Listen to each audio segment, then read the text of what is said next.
मेरा 20 साल का नौकर रामू हमेशा मेरे आगे पीछे घूमता रहता था। मैंने उसे छोटा समझा था, लेकिन एक दिन उसने मुझसे कहा, मालकिन, मुझे छोटा समझने की गलती मत कीजिए। उस रात जब मैंने उसे देखा तो मैं आश्चर्यचकित हो गई थी, क्योंकि उस रात रामू ने 20 साल के लड़के की तरह नहीं, बल्कि 30 साल के आदमी की तरह मेरा। हेलो दोस्तों, आज की इस अनोखी कहानी में आप सभी का स्वागत है। जब से रामू मेरे पास सोने लगा था, तब से मेरे शरीर में बदलाव आने लगे थे। मुझे लगा था कि रामू छोटा है और उसे कुछ समझ नहीं आता होगा, लेकिन धीरे धीरे उसके असली रंग मुझे दिखने लगे। मैंने कभी सोचा भी नहीं था कि 20 साल का लड़का मेरी तरह की 40 साल की महिला को इतना सुख दे सकता है। रामू 20 साल का था। उसे मैं गांव से अपने घर काम के लिए लाई थी। मेरे घर में सिर्फ मैं और मेरा 1 साल का बेटा था। जब मैं काम पर जाती थी तो रामू मेरे बच्चे की देखभाल करता और वह मेरे घर में ही रहता था। मैं बिना शादी के मां बन गई थी। मेरे प्रेमी ने शादी का झांसा देकर मुझसे प्रेम का खेल खेला। जब मैं गर्भवती हो गई तो मैं उसके घर गई और वहां मैंने देखा कि उसकी शादी हो रही थी। उसने मुझसे प्रेम का नाटक किया और किसी और लड़की से शादी कर ली थी। मेरे पेट में पल रहे बच्चे को मारने का मेरा मन नहीं हुआ, और जब मैंने गर्भपात कराने का सोचा, तब तक समय निकल चुका था। मैं 5 महीने की गर्भवती हो चुकी थी। मेरे माता पिता ने मुझे और मेरे बच्चे को स्वीकारने से इनकार कर दिया। तब मैं अकेली रहने लगी। कई महीने पहले मैं अपने गांव गई थी, अपने दादा के 100वें जन्मदिन के लिए। मेरे दादा ने मुझे जन्मदिन का निमंत्रण भेजा था और इसलिए मैं गांव गई थी। मेरे बेटे को वहां सिर्फ मेरे दादा ने ही प्यार से गोद में लिया था। आरव उनके पास खेल रहा था। तभी ऑफिस से मेरा फोन आया और मैं कुछ देर के लिए फोन पर बात करने के लिए बाहर चली गई। जब मैं वापस आई तो मेरा आरव दादा के पास नहीं बल्कि घर के एक नौकर के पास था।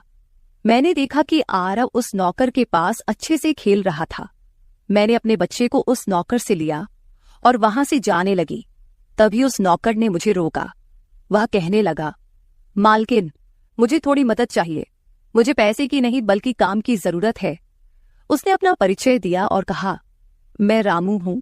मैं इस घर में गाय भैंस के गौशाले की सफाई का काम करता था, लेकिन अब बड़े साहब गाय भैंस बेचने की बात कर रहे हैं। अगर आपके पास कोई काम हो तो दीजिए। मुझे काम की बहुत जरूरत है। मेरे माता पिता भी मजदूरी करते हैं। मुझे काम की बहुत जरूरत है। तब मैंने कहा, मेरे बच्चे की देखभाल का काम है, लेकिन इसके लिए तुम्हें शहर चलना होगा। इस काम के लिए मैं तुम्हें 5,000 रुपये महीना दूंगी। रामू मेरे साथ शहर आने के लिए तैयार हो गया। आरव उसके साथ अच्छे से रहता था और यह देखकर मैंने रामू को अपने घर लाने का फैसला किया। रामू तब से मेरे घर में ही रहने लगा। उसने कहा कि हर 4 महीने बाद जब थोड़े पैसे जमा हो जाएंगे, तब वह अपने गांव जाएगा। रामू दिन भर मेरे बच्चे की अच्छे से देखभाल करता और घर के कामों में भी मेरी मदद करता। रामू को घर आए 1 महीना हो चुका था और इस 1 महीने में उसने मेरा दिल जीत लिया था। उसकी देखभाल से मेरे बेटे की सेहत भी सुधर गई थी। जो आरव मुझे परेशान करता था, अब वह रामू के हाथों से अच्छे से खाना खाता था। मैंने रामू को एक अलग कमरा दिया था। एक दिन रात में आरव बहुत रोने लगा।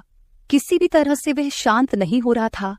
बच्चे के रोने की आवाज सुनकर रामू मेरे कमरे में आया और उसने आरव को मुझसे ले लिया। रामू के पास जाते ही आरव शांत हो गया था। रात बहुत हो चुकी थी। आरव रामू को छोड़ नहीं रहा था, तो मैंने रामू को अपने कमरे में ही सोने के लिए कह दिया। सुबह जब मैं उठी तो आरव रामू से लिपटकर सो रहा था। उस रात के बाद से रामू आरव के लिए मेरे कमरे में सोने लगा। रामू के आने के बाद सब कुछ अच्छे से चल रहा था। रामू के काम से खुश होकर छुट्टी के दिन मैं उसे मॉल लेकर गई। वहां मैंने उसके लिए अच्छे कपड़े खरीदे और सैलून में जाकर उसकी नई हेयर स्टाइल बनवाई। रामू देखने में अच्छा था, लेकिन वह एकदम साधारण तरीके से रहता था। उस दिन मैंने उसका पूरा लुक ही बदल दिया था। उसे नए अंदाज में देखकर मैं भी उस पर विश्वास नहीं कर पा रही थी। कल तक जो एक साधारण सा नौकर था, वह इतना हैंडसम और स्मार्ट दिख सकता है, इसकी मैंने कल्पना भी नहीं की थी। मॉल से हम घर आए तो आरव आते ही सो गया था। मैंने उसे कमरे में बिस्तर पर सुला दिया और पानी पीने के लिए बाहर जाने लगी। तभी रामू मेरे लिए पानी लेकर आया। पानी पीकर मैंने गिलास रखा और रामू मुझे तब से ही एकटक देख रहा था। जैसे ही मैंने गिलास रखा उसने मुझे गले लगा लिया। कई सालों बाद किसी पुरुष ने मुझे गले लगाया था। मैंने उसे खुद से दूर किया। तब रामू ने कहा, मालकिन, आपकी वजह से आज पहली बार मैंने खुद से प्यार करना सीखा है। जिंदगी बहुत खूबसूरत है, बस इसे जीना आना चाहिए। आज आपने मेरा कायाकल्प करवा कर मुझ पर बहुत बड़ा उपकार किया है। मैं सच में बहुत अच्छा दिख रहा हूँ। रामू के चेहरे पर खुशी देखकर मैं भी खुश थी। अगले दिन से वह बहुत स्वच्छ और सलीके से रहने लगा था। वह 20 साल का था, लेकिन गांव का लड़का होने के कारण उसकी कद काठी अच्छी थी। वह घर में भी रोजाना कसरत करता था। उसकी लंबाई भी ठीक ठाक थी। मैंने उससे उसकी पढ़ाई के बारे में पूछा था, लेकिन उसने कहा कि अब उसका पढ़ाई से मन उठ गया है। हर सुबह ऑफिस जाने से पहले मैं अपने बच्चे को दुलार कर ऑफिस के लिए निकलती थी। आज जब मैं ऑफिस के लिए निकलने से पहले आरव को चूमने गई, तब वह रामू की गोद में था। अचानक आरव ने अपनी गर्दन घुमाई और मेरे होंठ रामू के गाल पर जा लगे। मुझे बहुत शर्मिंदगी महसूस हुई। मैंने उससे माफी मांगी और ऑफिस के लिए निकल गई। शाम को जब मैं घर आई, तब भी मैं रामू की आंखों में नजर नहीं मिला पा रही थी। रामू ने आरव को खाना खिलाकर सुला दिया था। फिर हम दोनों ने साथ में खाना खाया। खाना खत्म करने के बाद मैं अपने कमरे में गई। वहां मैं अपनी दवाइयां ले रही थी। मुझे माइग्रेन की समस्या थी, उसी की दवा मैं ले रही थी। दवा लेने के बाद भी मेरा सिर बहुत दर्द कर रहा था। मैं अपने कमरे में सिर पकड़कर बैठी हुई थी। कुछ देर बाद रामू कमरे में आया। मुझे इस हाल में देखकर उसने पूछा कि क्या हुआ। जैसे ही उसे पता चला कि मेरा सिर दर्द कर रहा है, उसने मेरे सिर की मालिश शुरू कर दी। रामू की मालिश से मुझे आराम मिल रहा था। धीरे धीरे मुझे गहरी नींद आने लगी। उस रात मुझे बहुत अच्छी नींद आई थी। अगले दिन हमारे ऑफिस में ट्रेडिशनल डे का फंक्शन था और इसके लिए मैंने गुजराती लुक अपनाने का फैसला किया। मैंने घाघरा पहन लिया था, लेकिन स्कर्ट का नॉट बांधने में मुझे दिक्कत हो रही थी। तब मैंने रामू को कमरे में बुलाया और उससे नॉट बांधने को कहा। नॉट बांधते समय उसका हाथ मेरी खुली पीठ पर से गुजर रहा था। मैंने उसे छोटा समझा था, इसलिए मैंने उसे यह काम करने के लिए कहा था। मेरे पास और कोई विकल्प भी नहीं था। तैयार होकर जब मैं जाने लगी, तो रामू ने मुझे रोका और अंदर से काजल लेकर आया। उसने मेरे कान के पीछे काजल लगाया और कहा, मालकिन, अब आपको किसी की नजर नहीं लगेगी। आप बहुत सुंदर लग रही हैं। उसकी बात सुनकर मैं हंसी और चलने लगी। उस दिन शाम को जब मैं घर आई, तो मेरे साथ मेरी एक सहेली और उसका प्रेमी भी आया। रामू ने आज बहुत अच्छा खाना बनाया था। मेरी सहेली प्रिया 4-5 दिन मेरे घर रुकने वाली थी। अगले 3 दिन उसका प्रेमी भी मेरे घर पर था। अगले दिन रात को रामू ने खाना बनाया और प्रिया और उसके प्रेमी को खाने के लिए बुलाया, लेकिन वे दोनों कमरे में ही ड्रिंक कर रहे थे। प्रिया तो बहुत ज्यादा पी चुकी थी। वह खाना खाए बिना ही सो गई। उसका प्रेमी रोहन हमारे साथ खाना खाने बैठा। उसने कहा, प्राची, तुम प्रिया से भी ज्यादा सुंदर हो। रोहन के बोलते ही रामू उसे गुस्से से देख रहा था। खाना खत्म करने के बाद रोहन अपने कमरे में चला गया। उसके जाते ही रामू मुझसे कहने लगा, मालकिन, आपके ये कैसे दोस्त हैं? मुझे उस आदमी की बात बिल्कुल भी अच्छी नहीं लगी। तब मैंने रामू से कहा, मैं तुझे घर के सदस्य की तरह मानती हूँ। इसका यह मतलब नहीं कि तू मेरे मेहमानों से कुछ भी कहे। तेरा काम है आए हुए मेहमानों की सेवा करना, इसलिए तू सिर्फ वही कर। बाकी मुझे कुछ सिखाने की जरूरत नहीं। रामू को डांट कर मैं अपने कमरे में चली गई। मैंने उसे डांट दिया था, फिर भी वह मेरे लिए पानी लेकर आया। तब मैंने अपनी दवा ली और पानी पीकर सो गई। आज रामू मेरे कमरे में सोने नहीं आया था, ऐसा मुझे लगा। लेकिन सुबह जब मेरी आंख खुली, तो मैंने उसे अपने बगल में पाया। सुबह मेरी आंख खुली तो मेरे सामने प्रिया थी। वह बहुत गुस्से में लग रही थी। रामू को मेरे सामने लाया गया। उसके हाथ में प्रिया की ओढ़नी बंधी हुई थी। प्रिया ने कहा, तुम्हारे इस देहाती नौकर ने मेरे प्रेमी का हाथ तोड़ दिया है। रामू बस सिर हिलाता रहा और बोला, मालकिन, मैंने कुछ भी नहीं किया। रात को रोहन साहब नशे में थे, तभी उनका संतुलन बिगड़ गया होगा और वे गिर गए होंगे। रामू भला रोहन साहब पर हाथ क्यों उठाएगा? प्रिया अब भी नशे में लग रही थी, ऐसा मुझे लगा। रामू ने मेरे लिए उन दोनों से माफी मांगी। प्रिया और रोहन तभी वहां से चले गए। रामू मुझसे भी माफी मांगने लगा। मुझे पता था कि उसने कुछ नहीं किया था।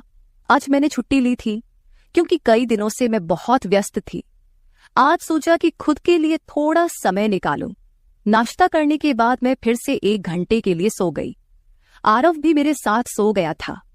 उठने के बाद मुझे 1 कप चाय की जरूरत महसूस हुई। मैं रामू को चाय बनाने के लिए पुकार रही थी, लेकिन उसकी तरफ से कोई जवाब नहीं आ रहा था। उसे ढूंढते ढूंढते मैं उसके कमरे में गई। वहां जाकर देखा कि रामू अभी अभी नहाकर बाथरूम से बाहर आया था। उसने शर्ट नहीं पहनी थी। मैंने पहली बार उसे इस तरह देखा। रामू का शरीर बेहद मजबूत था। उसका शरीर किसी योद्धा की तरह दिख रहा था। मैं उसे टकटकी लगाकर देख रही थी। मुझे उस वक्त कोई होश नहीं था। कई सालों बाद मैं किसी जवान पुरुष को इस तरह बिना कपड़ों के देख रही थी। मैं उसे टकटकी लगाए देख रही थी। तभी रामू ने मुझे आवाज दी। वह मेरे सामने शर्ट पहनकर खड़ा था, फिर भी मैं अपनी सुध-बुध खोए उसे देख रही थी। उसने मेरी आंखों के सामने चुटकी बजाई। तब मैं होश में आई और उससे कहा कि मेरे लिए चाय बना दे। आज घर में ही थोड़ा खुद का स्किन केयर करने का सोचा, इसलिए दोपहर के समय मैं अपने कमरे में अपना पार्लर चलाने लगी। उस समय मैंने शॉर्ट्स और गाउन पहन रखा था और मैं अपने पैरों का वैक्सिंग कर रही थी। वैक्सिंग करते समय गलती से मैंने थोड़ा ज्यादा गर्म वैक्स अपने पैर पर लगा लिया, जिससे जलन हुई और मेरे मुंह से तेज आवाज निकल गई। मेरी आवाज सुनकर रामू दौड़ता हुआ मेरे कमरे में आया। उसने मेरे जले हुए पैर को देखा। उसने मेरे पैर से गर्म वैक्स हटाया और वहां क्रीम लगा दी। उसके हाथ बार बार मेरे पैर पर अनजाने में फिर रहे थे और उस वक्त मेरे मन में जो भावनाएं उत्पन्न हो रही थीं, उन्हें व्यक्त करना मेरे लिए मुश्किल हो रहा था। रामू की नजर मुझ पर पड़ते ही मैं दर्द से कराह उठी। मुझे इस हालत में देखकर उसने कहा, बाई साहब, अब आप बस आराम से लेट जाइए। आपको जो भी करना है मुझे बताइए, मैं आपकी मदद कर दूंगा। मैंने उसे मेरे दूसरे पैर का वैक्सिंग करने को कहा। रामू ने जैसा मैंने बताया वैसा ही किया। उसने मेरे चेहरे की मसाज भी कर दी। उसके स्पर्श से मुझे बहुत आराम मिला। आज का छुट्टी का दिन मेरे लिए आरामदायक बीता। रामू में हर गुण भरा हुआ था। वह किसी भी काम में पीछे नहीं था। आज रात मैंने उसे मेरे कमरे में सोने के लिए मना कर दिया। दिन भर मैं घर में नहीं होती, कम से कम रात को तो मुझे मेरे बच्चे के साथ अकेले समय बिताना चाहिए। हर बार रामू का आना मुझे पसंद नहीं था, इसलिए मैंने उसे कमरे में सोने के लिए मना कर दिया। इस तरह दिन बीतने लगे। कुछ दिनों तक रामू के बिना आरव रात को सो नहीं पाता था, लेकिन धीरे धीरे उसने रोना बंद कर दिया। मुझे अपने अंदर कुछ बदलाव महसूस होने लगे थे। सुबह उठते ही मेरा शरीर बहुत दुखने लगता था। अचानक ये सब क्यों हो रहा है, समझ नहीं आ रहा था। कुछ दिनों में मेरी शारीरिक पीड़ा इतनी बढ़ गई कि मुझे बिस्तर से उठने की भी इच्छा नहीं होती थी। तब मैंने ऑफिस से 1 हफ्ते की छुट्टी ले ली। कुछ दिनों आराम किया, शायद थोड़ा ठीक हो जाऊं। अब पूरा वक्त आरव रामू के साथ रहता था। जब उसे भूख लगती तो वह बीच बीच में मेरे पास आ जाता। आज मैं अपनी कमर पकड़कर बैठी थी। रात को रामू पानी लेकर मेरे कमरे में आया। मेरी कमर पर हाथ देखकर उसने समझ लिया कि मुझे बहुत तकलीफ हो रही है। रामू ने कहा, बाई साहब, अगर आपको कोई आपत्ति ना हो तो मैं आपकी कमर की मालिश कर देता हूं। मेरी कमर इतनी दुख रही थी कि मैंने उसकी मालिश के लिए हाँ कर दी, लेकिन उससे पहले मैंने अपने कमरे की लाइट बंद कर दी। छोटे 0 बल्ब की रोशनी में मेरी कमर उसे नहीं दिखेगी, इसलिए मैंने कमरे की बड़ी लाइट बंद करके 0 बल्ब जला दिया। वह जब मालिश कर रहा था मुझे बहुत आराम मिल रहा था। मालिश करने से मेरी पीड़ा जैसे झट से गायब हो गई थी। मालिश करते समय रामू ने मुझसे पूछा, बाई साहब, आपको आरव के पिता की कभी याद नहीं आती? आप इतनी सुंदर और जवान होकर भी अभी तक अकेली क्यों हैं? उसके सवाल का मेरे पास कोई सही उत्तर नहीं था। मैंने उससे कहा कि शायद तुम्हारे सवाल का उत्तर मेरे पास नहीं है। उस सवाल पर वहीं विराम लग गया। रामू की मालिश से मुझे अच्छी नींद आ गई थी। अगले 2 दिन बाद वह तारीख थी जब मैंने अपने प्रेमी से मुलाकात की थी। आखिर वह दिन आ ही गया। उस दिन मैंने दिन भर अपने मन को किसी न किसी काम में व्यस्त रखने की कोशिश की, लेकिन रात के अंधेरे में मुझे अपने प्रेमी की बहुत याद आ रही थी। आज वह मेरे साथ नहीं था, लेकिन वह मेरे बच्चे का पिता था। आरव को देखकर मुझे रोज उसकी याद आती थी और आज मैं अपनी भावनाओं को छुपा नहीं पाई। मैं अपने कमरे में जोर जोर से रोने लगी। आरव पास में सो रहा था, इसका भी मुझे ध्यान नहीं रहा। मैंने आज अपनी दवाइयां भी नहीं ली थीं। रामू पानी लेकर मेरे कमरे में आया। मुझे रोते हुए देखकर उसने मुझे पानी पिलाया। जब मैं शांत हुई तो उसने मुझे दवाइयां दी। मेरे रोने की आवाज से आरव हल्का हिलने लगा। वह जाग न जाए, इसलिए रामू मुझे अपने कमरे में ले गया। वहां जाकर मैंने उसे कसकर गले लगा लिया। ऐसा लग रहा था कि मैंने अपना होश खो दिया था। मेरा रोने का कारण सुनकर रामू भी शांत हो गया था। वह लगातार मेरे आंसू पोंछ रहा था। रोते रोते मैंने उसका कंधा पकड़ लिया। धीरे धीरे मैंने उसे और करीब खींच लिया। मैंने उससे कहा, रामू, आज की रात मैं तुम्हारे साथ बिताना चाहती हूं। तब रामू ने कहा, भाई साहब, मैं अभी छोटा हूं, मुझे कुछ भी नहीं आएगा। उसकी बात सुनकर मैंने उसे और पास खींच लिया। उस रात मैं उसके कमरे में थी, लेकिन सुबह जब मैं उठी तो वह मेरे पास नहीं था। उसकी शर्ट वहीं पड़ी हुई थी। जब मैं बाहर गई तो मैंने देखा कि रामू मेरे बच्चे को दूध और बिस्किट खिला रहा था। मुझे आरव का ख्याल नहीं आया था, लेकिन रामू ने नहीं भुलाया। उसने हम दोनों माँ बेटे को खुश कर दिया था। रात की थकान के बाद मैं सुबह देर से उठी थी। दिन भर रामू ने मुझसे नजरें नहीं मिलाईं। आज प्रिया मुझसे मिलने घर आई थी। वह रामू की तरफ देख भी नहीं रही थी। रामू ने उसे पानी दिया और कमरे से बाहर चला गया। थोड़ी देर बातें करने के बाद प्रिया जाने लगी। जाते समय उसने मुझसे कहा, जितनी जल्दी हो सके अपने नौकर को यहां से निकाल दो। वह दिखने में जितना मासूम लगता है उतना है नहीं। उसकी बात का मैंने खास ध्यान नहीं दिया। रोज की तरह रात को खाना खाने के बाद रामू ने मुझे पानी का गिलास मेरे कमरे में लाकर दिया और उसने आरव को भी सुला दिया था। आरव आज बाहर हॉल में झूले में सो रहा था। रामू उसकी देखभाल कर रहा था। मैंने अपने कमरे की लाइट बंद कर दी और सो गई। कुछ समय बाद मुझे आरव की आवाज सुनाई दी। उसकी आवाज से मेरी नींद खुली। मैं उठने वाली थी कि तभी उसकी रोने की आवाज बंद हो गई। कुछ समय बाद मुझे अपने कमरे का दरवाजा खुलने की आवाज सुनाई दी। मैं चुपचाप सब देख रही थी। रामू मेरे कमरे में आया था। उसने मेरे पास आकर यह देखने की कोशिश की कि मैं सो रही हूं या नहीं, और फिर उसने मेरा मोबाइल उठाया। उसकी वह खोजबीन देखकर मैंने जल्दी से कमरे की लाइट ऑन कर दी। मुझे जागता हुआ देखकर वह चौंक गया। मैंने उसके हाथ से अपना मोबाइल छीन लिया। मैंने उससे कहा, रामू, ये सब क्या चल रहा है? तुम इस वक्त यहां क्या कर रहे हो? वह कुछ नहीं कहकर वहां से जाने लगा, लेकिन मैंने उसे इतनी आसानी से छोड़ने का इरादा नहीं किया था। मैंने उसे उसका वीडियो दिखाया जिसमें वह प्रिया के बॉयफ्रेंड पर हाथ उठा रहा था। उस दिन रोहन के मोबाइल का कैमरा गलती से चालू रह गया था और उसमें उनकी हाथापाई रिकॉर्ड हो गई थी। सुबह जब प्रिया मुझसे मिलने आई थी तब उसने मुझे वह वीडियो दिखाया था और तब से मैं रामू पर नजर रख रही थी। रामू, तुमने झूठ क्यों बोला? तुमने रोहन पर हाथ क्यों उठाया? तब उसने कहा, जो भी आप पर बुरी नजर डालेगा उसके साथ मैं यही करूंगा। मालकिन, उस रात जब रोहन नशे में था वो आपके कमरे में आया था। वो आपके साथ कुछ गलत करने की कोशिश कर रहा था और इसलिए मैंने उस पर हाथ उठाया। रामू की बात सुनकर मैंने कहा, ठीक है, मैं तुम्हारी बात मानती हूं, लेकिन तुम मुझे नींद की दवा क्यों दे रहे थे? आज मैंने तुम्हें मेरे पानी में दवा मिलाते हुए देखा है। तुम्हारी नजर मुझ पर थी और तुम जो चाहते थे वह मैंने तुम्हें दे दिया है। अब अपना हिसाब करो और गांव निकलो। मेरी बात सुनकर रामू बोला, मालकिन, आप जैसा सोच रही हैं वैसा कुछ भी नहीं हुआ है। कल रात मैंने आपके साथ कुछ भी गलत नहीं किया।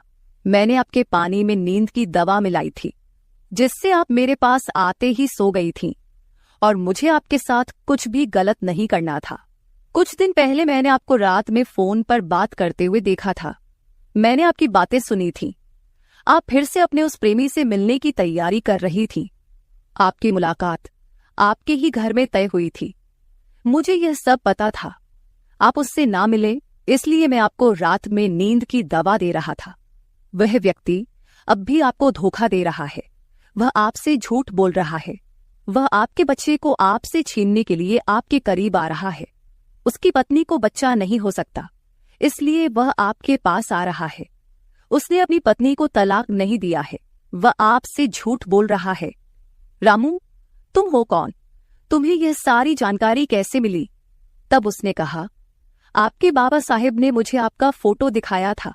मुझे आप पहली नजर में ही अच्छी लगी थी, लेकिन बाबा साहेब ने यह भी कहा था कि आप शादी के खिलाफ हैं।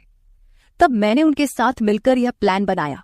आपके दिल में अपनी जगह बनाने के लिए मैं यहां आया था, लेकिन यहां आने के बाद मैंने देखा कि बहुत से लोग आप पर बुरी नजर रखते हैं, इसलिए मैंने आपकी सुरक्षा करनी शुरू कर दी। रामू 20 साल का नहीं था। मेरा पहला शक सही निकला। वह 30 साल का था और एक अच्छी नौकरी पर था। उसने मेरे प्यार के लिए इतनी मेहनत की थी। रामू ने मेरे प्रेमी के बारे में जो भी कहा था वह सब सच था। रामू ने मेरे प्रेमी की सारी जानकारी सही निकाली थी। रामू जैसा ईमानदार पति और मेरे बच्चे का पिता मिलना मेरे लिए बहुत बड़ी बात थी। मैं अपने प्रेमी के धोखे के जाल में फंसने से बच गई थी। आज मैं विक्रांत उर्फ रामू के साथ बहुत खुश हूं। वह मुझसे और मेरे बच्चे से बहुत प्यार करता है। मेरे बाबा साहिब की वजह से आज मेरा परिवार शुरू हुआ। मुझे रामू जैसा पति मिला, ये मेरा सौभाग्य था।